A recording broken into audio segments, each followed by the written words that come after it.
sorry, I want to be respectful, but we have a lot of people that are spending their time too to come out here, including myself. I'm sorry, I need to remember to speak into this. I appreciate what the Congressman said, how he framed the problems in America. I want to ask the first question, which is, and I think this resonates with the American public, America is a sinking ship. Whether you look at finances, Islamic terrorism, whatever. My husband's a convert from Islam.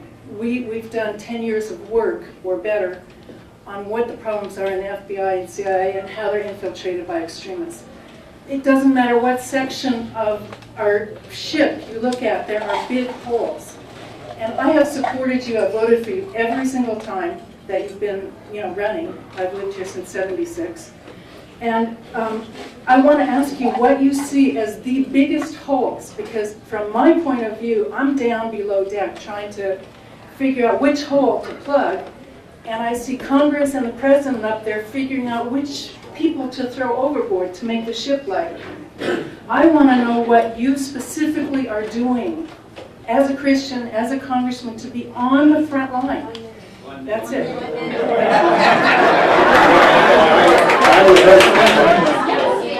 Well, yeah, I would hope I could take just a little more than 1 minute on the terrorism thing. I was the author of the National Commission of Terror. In 1998, I was in Algeria, where 175,000 people died. I came back and introduced the bill, and the bombing took place in Tanzania and Nairobi of our embassy. I introduced the bill to create the National Commission on Terror. The Clinton administration criticized it, CARE criticized it, and they ignored it, and also the Bush administration ignored it.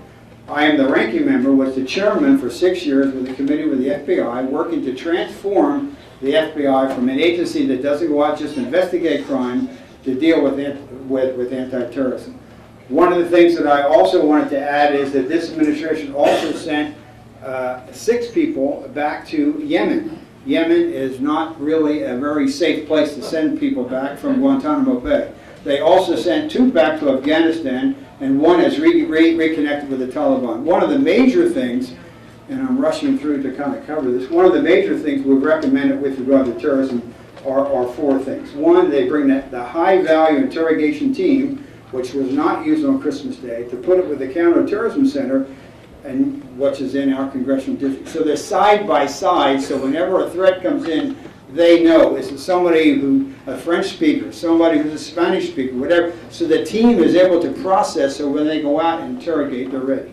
Secondly, we have asked that they bring the 9/11 Commission back for 30 days, just 1 Republican and 1 Democrat, to look and see what has worked and what was recommended that has not worked and what was recommended that was never done. Thirdly, we have also asked, and most people support this, that they do what Ronald Reagan did, that they establish, as they did in the CIA then in the 80s, but they established a Team B, a red team, fresh eyes on the target, to take a look at how do we defeat terrorism and how do we defeat the Islamic radicalization that's taking place.